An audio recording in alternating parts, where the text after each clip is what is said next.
Hey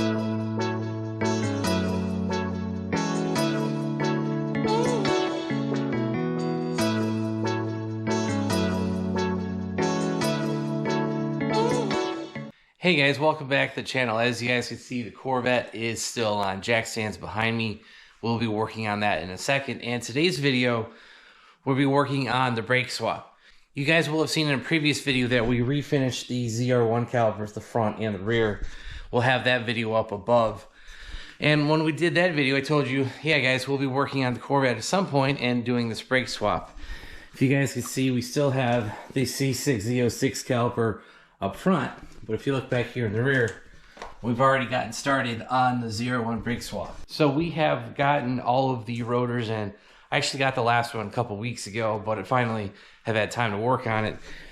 And so yeah, basically we've got to take all of these GM parts, also some aftermarket brake lines, put them into the brake calipers. We'll grab the rotors, they're in boxes around the shop. Put those on the car. But before we can do that, we actually need to finish up these brake caliper assemblies.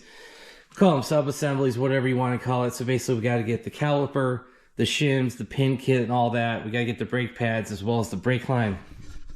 And what I've been doing for the truck swap as well as this swap, been assembling everything off the car because it's pretty much easier. Do it in your lap, do it on the floor, do it on a toolbox, whatever. Get them fully assembled and then you're able to put them on the car, bolt them on. Then all you got to do is swap the brake line out. And that's pretty simple on how to do this. So what we're going to do is go ahead, get all this stuff fully assembled. These are all GM parts except for the brake lines. I went with the Goodrich stainless steel brake lines. We have these on the truck. I haven't had an issue with them. Actually, I have them on the SS as well. We've never had an issue. But these are the GM brake pads up front. As you guys can see, there's a Brembo sticker as well as made in Italy. So GM brake pads, front and rear, they're Brembo brand. And then, like I said, the shims, the pin, and all that stuff. So go ahead, get these fully assembled. All right, guys, like an hour or so later, I have both of the caliper assemblies fully assembled. So like I said, we got the GM pads in, you know, the Brembo pads there in the front and the back. We got the pins in. You guys can see there's two sets of pins. Those are in, as well as the metallic clips. I don't know, whatever you want to call these things. I think they're like anti-rattle clips or something, but those have been installed on both the front and the back. And the only other thing I wanted to show you was the bolt that I was telling you about, this cross bridge bolt brace thing. It does go underneath the clip. I just wanted to make sure you guys know that. And yeah, so the front and rear caliper are now ready to go onto the car. All right, guys, so you can see we've already torn apart this passenger side front. We got the rotor off over here. We got the caliper off. And obviously we got the wheel off. You know, to begin this whole process, take the wheel off, take the caliper bolts off, pull that out, and you're pretty much good to go. Now, I always just set a caliper on a bucket.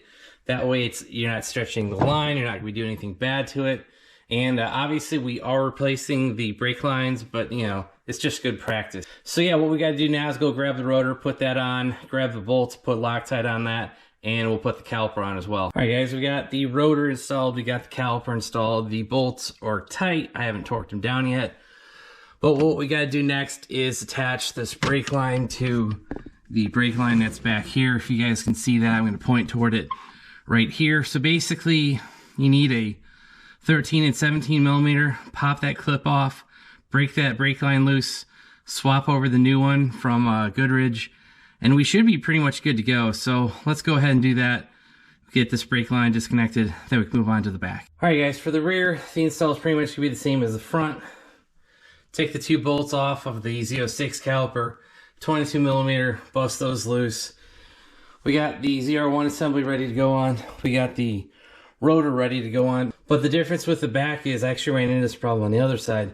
The e-brake shoe was too far out. So we may have to adjust the e-brake shoe in using this little adjuster, screw it clockwise toward the front of the car, and that will basically bring the shoes in and allow this hat to fit over the e-brake stuff. So let's try to get the rotor on. We'll see if it fits, and if we have to adjust it, we'll take it back off and screw these back down.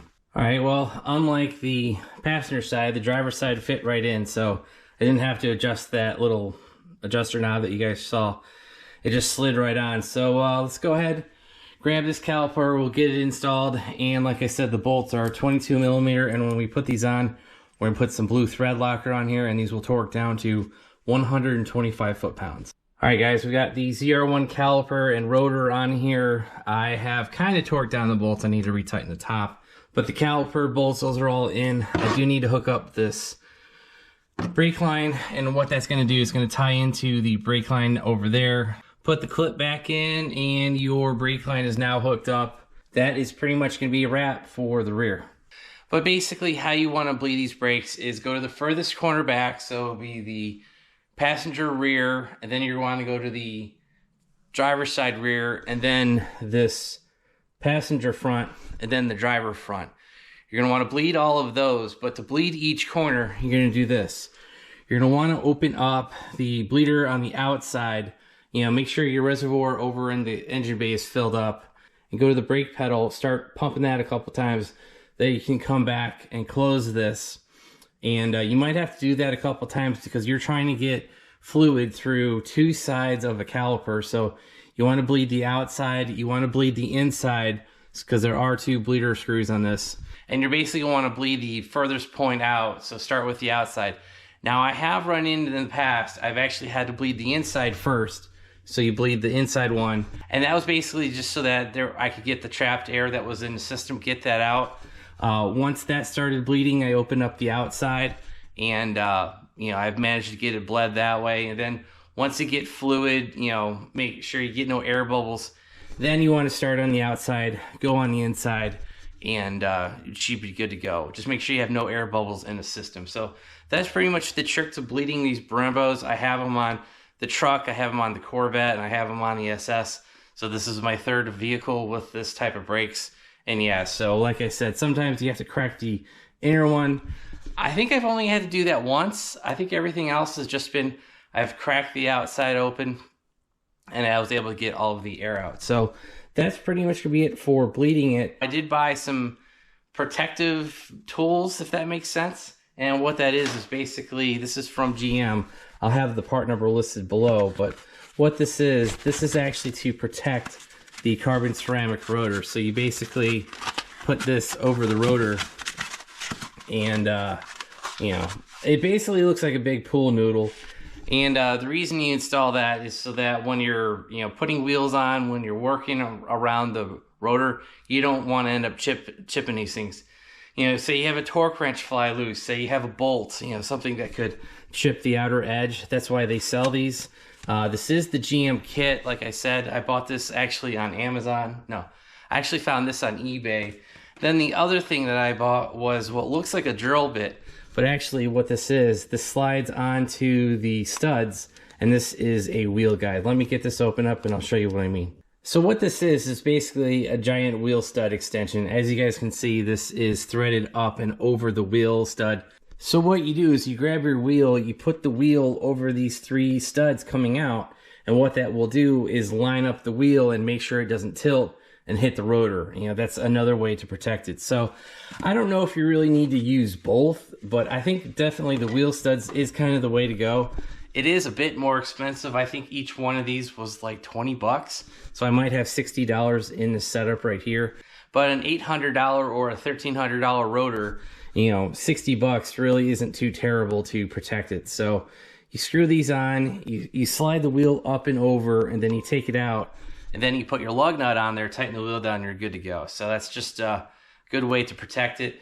All right, guys, you can see the three studs that we've kind of got pushed on there, and then you can just slide the wheel back, and it will not hit the rotor at any spot. So, guys, I didn't realize how tight a 20-inch wheel with these giant brakes was going to be.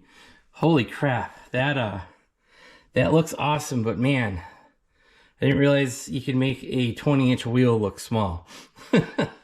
So, but anyway, yeah, so now at this point you would put your lug nuts on, take these studs out, and you'd be good to go. But obviously I'm going to leave them on to remove the wheel. Alright guys, and that is going to be kind of a final shot of the wheel. Obviously I don't have the lug nuts fully installed. I haven't bled the brakes or anything, but yeah, that is going to be the final shot of the caliper, the ZR1 brakes, as well as the carbon ceramic rotors.